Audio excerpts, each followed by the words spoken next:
బావిలో నీళ్లున్నా నీ కంట్లో కన్నీళ్లున్నాయి. నన్ను ఆ దేవుడే కాపాడాలి. రైతులు వాడాల్సింది ఇలాంటి నాసిరకం పైపులు కాదు. మరి ఏ పైపులు వాడమంటారు బాబు? తరతరాలు మన్నే నాణ్యత నంద్యాల నంది పైపులు.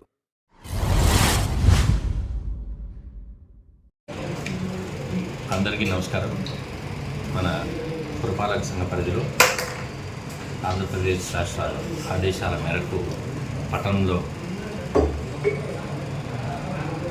మంచినీటి సరఫరాకు ఎటువంటి ఇబ్బంది లేకుండా మంచినీటి సరఫరా పరిశుభ్రమైన నీటిని ప్రజలకు అందజేయాలి అన్న ఒక ప్రభుత్వ ఆదేశాలు, అదేవిధంగా పరిశుభ్రమైన నీటిని సఫిషియెంట్గా కూడా పట్టణంలోని అన్ని ప్రాంతాల్లో కూడా సరఫరా చేయాలన్న ఒక మన గౌరవ మంత్రివర్యుడు శ్రీ ఫరూక్ గారి ఆదేశాల మేరకు కూడా మేము మంచినీటి సరఫరాలో ఉన్న చిన్న చిన్న ఎక్కడైతే ఫ్లాస్ ఉన్నాయో, అంటే ఇబ్బందులు ఉన్నాయో, వాటన్నిటిని కూడా ఒక ఫేజ్డ్ మేనర్లో వాటన్నిటిని కమ్యూనిటీ సెక్రటరీస్ ద్వారా గుర్తించి ఒక ఫేజ్డ్ మేనర్లో పట్టణంలోని అన్ని ప్రాంతాలకు కూడా సమృద్ధిగా మంచినీటిని సరఫరా చేయాలి అన్న ఒక ఆలోచనతోటి అన్ని రకాల చర్యలు తీసుకోవడం జరుగుతుంది.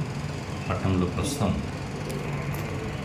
వెంకటేశ్వరపురం, ఆటోనగర్ ఆ ఏరియాలో కొంత మంచినీటికి సంబంధించిన ఇబ్బందులు ప్రజలు ఎదుర్కొంటున్నట్టుగా కూడా ప్రజాప్రతినిధుల ద్వారా గౌరవ మంత్రివర్యుల వారి నోటీసు కూడా ఇవ్వడం జరిగింది.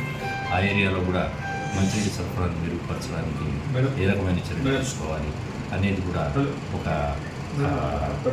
ప్లాన్ తయారు చేసుకుని గౌరవ కౌన్సిల్ ముందు ఉంచి కౌన్సిల్ యొక్క అనుమతితోటి మాట్లాడుకుంటే వాళ్ళు కూడా టేకప్ చేయడం జరుగుతుంది. అదేవిధంగా శానిటేషన్కి సంబంధించి వర్షాకాలంలో కొన్ని ప్రాంతాల్లో శానిటేషన్ ఇంకా మెరుగుపరచాల్సిన అవసరం ఉందని చెప్పేసి ప్రజల నుంచి మాకు ప్రజాప్రతినిధుల నుంచి కూడా రిక్వెస్ట్లు వస్తూ ఉన్నాయి. మరి వాటిని కూడా పరిశీలించి ప్రతిరోజు మేము దైనందిన కార్యక్రమంలో భాగంగా వార్డు సెక్రటరీలు పర్యటించడం అనేది జరుగుతుంది.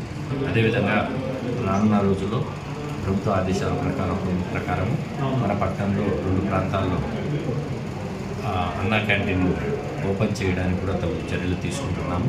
ఈ అన్నా క్యాంటీన్లను ఇమ్మీడియట్గా ఓపెన్ చేసి ప్రజల సౌకర్యం కోసం వాటిని వినియోగంలోకి తీసుకురావాలనే ప్రభుత్వ ఆదేశాలు, అదేవిధంగా మన గౌరవ మంత్రివర్యులు శ్రీ ఫరూక్ గారి ఆదేశాలతోటి వీటిని షార్ట్ టెండర్స్గా పిలవడం, వాటిని ఆ వర్క్లన్నీ టేకప్ చేసి ఈ నెల 27వ తేదీ లోపల వాటిని తయారు చేసి ఉంచడం, గత ప్రభుత్వ ఆదేశాల ప్రకారం వాటిలో ప్రజలకు సబ్సిడైజ్ రేట్లో భోజనం సరఫరా చేసేట్టుగా చర్యలు తీసుకోవడం అనేది జరుగుతుంది.